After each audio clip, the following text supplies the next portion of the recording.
어느 날 젊은 나이에 7년간 역소를 했었다는 60대 중반의 목사님이 저를 찾아왔습니다.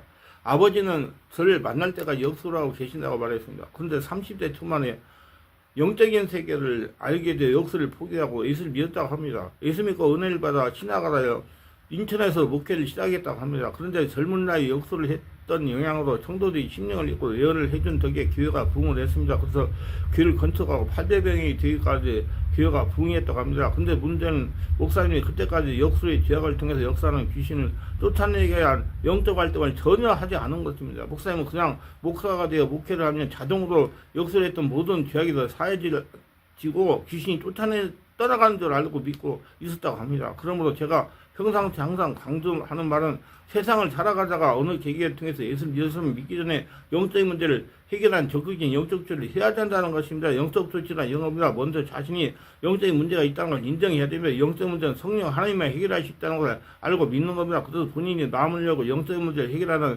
마음이 결단을 해야 되며 근데 이 영적인 면에 둔했던 목사님이 영적인 치유를 받지 않고 계속 목회를 한 것입니다. 그러다가 50대 후반에 지나면서 서서히 귀신의 역사가 일어나기 시작하더니 급기야는 강단에서 말씀을 전하시다가 간질 증상으로 쓰러진 겁니다. 그런 모습으로 성도들이 모두 교회를 떠나버렸습니다. 더 이상 목회를 할 수 없게 된 목사님은 교회를 매매하고도 신도시에 상가를 분양하여 목회를 다시 시작하려 했지만 이번에도 목사님의 영적인 문제로 인하여 성도가 모이지를 않게 되어 결국 목회를 포기하고 말았습니다. 대전과 서울에 있는 치유장소를 각각 1년 이상 다녀보았지만 치유되지 않는 사이에 국민의 강분을 보고 저희 교회에 찾아오신 것입니다. 그래야 8개월 정도 영적인 말씀과 성령사로 체험한 후 드디어 치유가 되기 시작하고 치유가 된 것입니다. 그때 목사님이 오신 첫날부터 정말 성령의 강한 역사여서 귀신들이 소리를 지르면서 말도 못하게 많이 떠나갔습니다.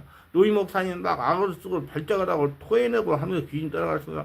자신이 치유가 되는 걸 체험적으로 느낀 목사님은 사모님까지 모셔다가 치유를 받게 됐습니다. 영적인 문제가 치유되고 마음이 평안을 찾아오자 목사님은 저에게 이렇게 간증하셨습니다.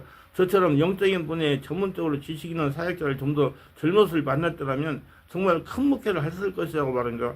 그러므로 방심은 근무자는 것에 분명히 예수를 믿으면 모든 것이 해결이 된다. 그런데 자동으로 해결되지 않습니다.